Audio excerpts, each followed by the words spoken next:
Hey, what's going on guys? My name is Ryan Wuso, and in this video I want to talk about transposing MainStage patches that have the chord trigger effect. I've got a patch pulled up here, and it's got several instances of chord trigger in it, as well as a few channel strips that don't have chord trigger.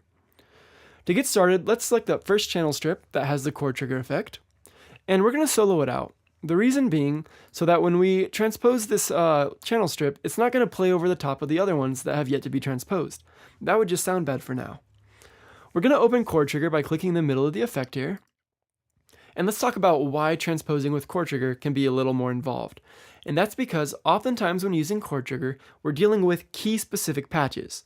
Meaning this patch here was designed to be playing the key of D. And as such, there are certain trigger notes that will play certain chords specific to the key of D. So when I play the root, the D, I'm getting an output of a D chord. When I play the fifth, the A, it's been playing the fifth chord, an A. Now, let's say I want to transpose to the key of E. So 2 half steps up. Well, my new root note would be the note E. So when I play that E, well, no E chord is triggered. And that's because we don't have a trigger note associated with the E note. And so what we want to do is actually move these trigger notes so that they line up with whatever key we want to play in.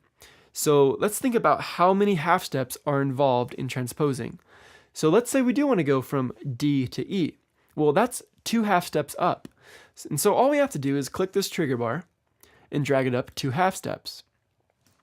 Now when we play the E, we're getting that nice E chord. When we play the fifth, the B, we're getting that nice fifth chord.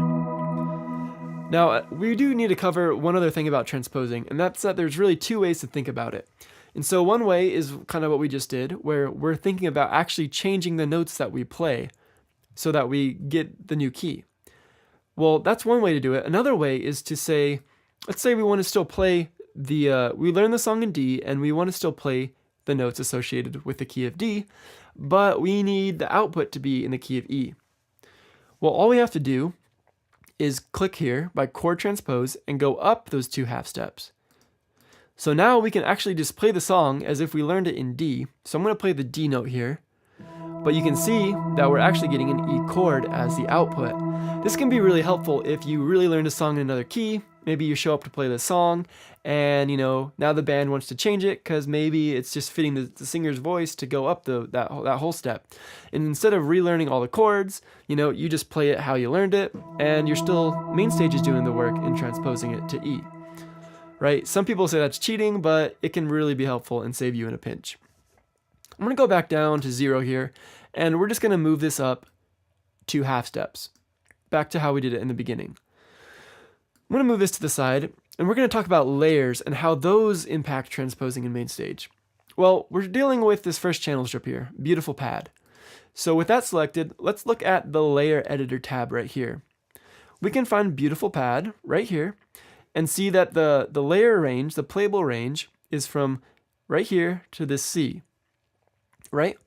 Well, we can see that when we play an E, it's triggering notes that fall far outside of this layer playable range. And that's one of the really cool things about the chord trigger effect.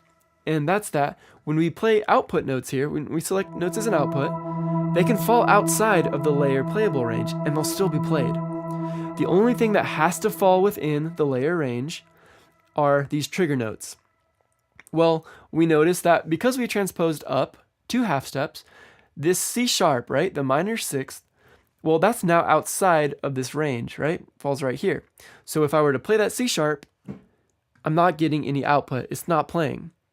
So what we need to do is actually move these layers 2 half steps up as well. You'll have to do this for every layer. I'm going to save time and not do this to all of them. But you're going to go ahead and want to do that. And then when you play, all the notes here will now fall in range. So when I play that C sharp, it is triggering that minor 6 right here because it falls within range.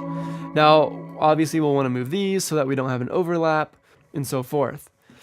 Now, one other thing we need to talk about with transposing is that it can vary the range that you're transposing to. So if we're going from D to E, we're going up 1 whole step. That's not a big jump. But let's say we're going from D to A, right? We're going all the way up here. Well, that's quite a big jump. Or let's say we want to go down to A, because we can do that too. That's also quite a big jump. And so we need to figure out, is going up better or is going down better? And we decide that really based on what sounds better. This is going to vary by patch and by your taste. My recommendation is to try going up. You know, you're going to move this up. You're going to try going down and moving this down and seeing which one sounds better in the song. Now, when we make huge jumps like that, it's going to impact just the tone of the song and the frequencies that are played. So let's look at this channel strip here. Let's look at the EQ section. Well, I designed this to be EQ'd to sound great in the key of D. But if we jump all the way up to A, well, new frequencies are introduced. The pad might play higher now. So you might want to edit some of the EQ. So maybe if you go up, you might want to dial this EQ down a little bit. If we're going down, maybe it's extra bassy, so you want to cut out some of the bass, you know, and that's really, you're going to have to worry about that when you're doing larger jumps. If we're just going from D to C or D to E, it's not a huge jump, and so you probably won't have to mess with the EQ. So one other thing we need to talk about are, let's say we wanted to transpose, right? And we're transposing that second way. So where we're still playing in the key of D, but we're having MainStage do the transposition work. Well, there are certain notes that aren't going to be chord triggered in certain channel strips that don't have a chord trigger, obviously. We need these to transpose so that we're playing, when we play these as if we're playing in D, it's also transposing these notes. One easy way to do this is in the MIDI effects area, click and go ahead and add a transposer effect. And all you're going to do is move this the same amount. So let's say we're going to E. Well, we're just going to go up 2 half steps here. Now, I should know, you know, obviously you're going to want to do this for all of the ones that don't have chord trigger, but there is another way to do this, right? I'm going to get rid of this. And this is by actually clicking the patch here, and there's a transpose patch function here. So let's say we just go to E, so that's 2 half steps up. Well, that's going to globally transpose everything. However, let's look at chord trigger real quick. So we're back down in D. I'm going to go ahead and just move our layers back down so everything's playable. Now, when we play that D, well, it thinks that we're playing an E because we have it globally transposed. So you will want to move this up, right? And I'm still playing that D note, but we're triggering an E. However, I really don't recommend doing it this way. I don't recommend using this global patch transpose feature, and that's because I found it to be really glitchy. A lot of times when I use that and then I move my chord trigger, certain of these trigger notes, they won't play, or I'm just having all kinds of problems. So I really recommend just using the transposer on each patch that doesn't have the chord trigger function. And that's really it, guys. You just got to remember you're going to want to do what I did for this channel strip. You know, you're going to want to do this on every channel strip that has the chord trigger effect. You're going to want to move all of these layers.